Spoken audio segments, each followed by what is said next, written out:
Hello guys, ఇవాళ నేను prepare చేసేది గవ్వలు అనమాట. బెల్లం గవ్వలు. ఇవి చాలా బాగుంటాయి, ఎక్కువ డేస్ కూడా నిల్వ ఉంటాయి. దాని ప్రాసెస్ ఏంటంటే చేసేద్దాం. ఇవి చేయటం అయితే నాకు ఎంత ఫన్నీ అనిపించిందో. ప్రాసెస్ ఏంటంటే ఇదంతా గోధుమ పిండి అనమాట. గోధుమ పిండి చిన్న చిన్ని బాల్స్ నార్మల్గా మనం చపాతీకి ఎలా కలుపుకుంటామో అలా కలిపేసుకోవాలి. చిన్ని చిన్ని బాల్స్ నాకు ఇస్తుంటే నేను అలా చేస్తున్నాను. నాకు అలా చెక్క మీద చేస్తుంటే భలే ఫన్నీ అనిపించింది. ఫస్ట్ టైమే ట్రై చేశాను నేను కూడా, కానీ అలా వచ్చేస్తుంటే నాకు అలా చేయటం భలే సరదాగా ఉంది. అలా ఎంజాయ్ చేశాను అనమాట అవి చేసేటప్పుడు. చిన్న చిన్నగా అలా అనటం, అలా డిజైన్ రావటము చాలా భలే అనిపించింది నాకు. చాలా సింపుల్గా ఈజీగా ఇంత పిండినైనా సరే ఈజీగా కలిపేసుకోవచ్చు, చాలా తొందరగా అయిపోతాయి.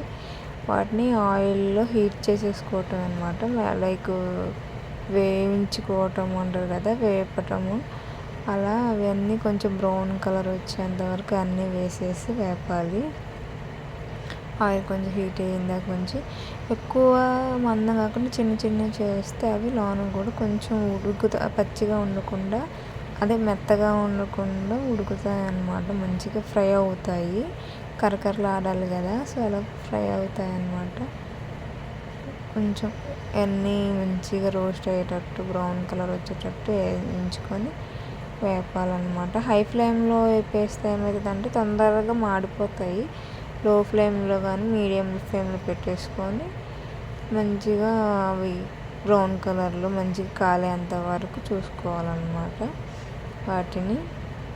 ఇంకా దాంట్లో గోధుమ పిండి, షుగర్ అవన్నీ ఏం కాకోకుండా నార్మల్గా సాల్ట్ వేసేసి నార్మల్ చపాతీ లాగానే పిండిని కలిపేసేసుకొని వాటిని నార్మల్గా చిన్న చిన్న బాల్స్ చేసి అలా చేసేసి ఇంకా ఆయిల్లో ఫ్రై చేయాలి. నెక్స్ట్ వాటిని పాకంలో వేయాలన్నమాట. పాకం ఏంటంటే మనకి పిండికి సరిపడా చూసుకొని నార్మల్గా వాటిని పాకం, బెల్లం అయితే బెల్లంలో వేసుకోవచ్చు, లేదంటే పంచదార అయినా వేసుకోవచ్చు. అలా పంచదారలో కానీ బెల్లంలో కానీ పాకం పట్టేసి, పాకం కూడా మరీ ఎక్కువ గట్టిగా కాకుండా కొంచెం మనకు అర్థమైంది కదా, కొంచెం థిక్గా అవుతున్నప్పుడు అలా థిక్గా అయిన తర్వాత అవన్నీ డైరెక్ట్ వేసేసేయటమే పాకంలో వేసిన తర్వాత అదేంటంటే కొంచెం ఫస్ట్ వాటర్ కనిపించినా కానీ తర్వాత స్టిక్కీగా అయిపోతుంది అనమాట. గాలితో అది ఆరిపోయే కొద్దిగా గట్టిపడిపోతుంది. అలా పాకంలో నానిపోయాయి కదా మెత్తగా అవుతాయి అని అనుకుంటారు, కానీ అవ్వవు. అదంతా పాకము వాటికి పట్టేసిన తర్వాత స్టోర్ అంటే మూత పెట్టేయకూడదు, నార్మల్గా అలా వదిలేస్తే గాలికి ఆరిపోయిన తర్వాత అదంతా గట్టిగా అయిపోయి అప్పుడు అవి కూడా గట్టిగా అయిపోయి కరకరలాడుతూ ఉంటాయి అన్నమాట. అప్పుడు ఆ స్వీట్నెస్ అంతా చెక్కలు అదే ఆ గవ్వలకు అంటేసి అలా మంచిగా ఉంటాయి, స్వీట్గా ఉంటాయి అన్నమాట.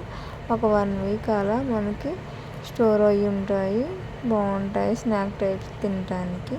సో మీరు కూడా ట్రై చేయండి. చాలా అంటే చాలా ఈజీ అనమాట. ఏమీ ఒక గోధుమ పిండి ఉంటే సరిపోతుంది. అలా పెద్ద ప్రాసెస్ కూడా ఏం కాదు, హెవీ ప్రాసెస్ చేయడానికి కూడా ఈజీ ప్రాసెస్ అనమాట. ఫన్నీగా అసలు ఎంజాయ్ చేస్తూ చేయవచ్చు. చాలా బాగుంది. ఇది నేను నైట్ టైం చేశాను 11కి అలా. అవన్నీ చూసారా మొత్తం ఆరిపోయేసరికి అలా అయిపోతూ ఉంటుంది అనమాట. ఏమీ అలా అవ్వవు, అవి గట్టి పడుతూ ఉంటాయి. గట్టిపడి కరకరలాడుతూనే బాగుంటాయి. మెత్తగా ఉంటేనే అంతగా అనిపించదు. అవి ఆ పాకం అంతా పీల్చేసిన తర్వాత అవి గవ్వలు కరకరలాడుతూనే బాగుంటాయి అన్నమాట. సో చాలా అంటే చాలా సింపుల్ ప్రాసెస్, మీరు కూడా ట్రై చేయండి, ఈజీగా ఉంటాయి స్నాక్ టైప్. ఇది నేను ఫస్ట్ టైం ట్రై చేశాను, నాకు అలా సెట్ అయిపోయింది అనమాట. సో మీరు కూడా ట్రై చేయండి, ఈజీగా చిన్న చిన్నవి చాలా అంటే చాలా బాగున్నాయి. Thank you for watching. Time చూస్తారా ఎంత అయిందో, 11:15 అలా అయ్యింది. సో అప్పటికి అది చేయటం అయిపోయింది అనమాట. గవ్వలు రెడీ అయిపోయాయి. Simple and easy process. నేనేమో గవ్వలు చేసుకుంటే మా విక్కి ఫ్రీ ఫైర్ ఆడుతున్నాడు. నైట్ ఒక నిద్రపోయి లేచి గేమ్ ఆడుతున్నాడు. మీ డాడీ చెప్తున్నా కానీ చెప్పుకున్నట్టు తల ఊపుకుంటూ మళ్ళీ ఫోజ్ పెడుతున్నాడు. నేను వీడియో తీస్తున్నాను, మీ డాడీకి పంపుతా అంటే అదే అన్నమాట మా విక్కీ గేమ్ కోసం ఏదైనా చేస్తాడు.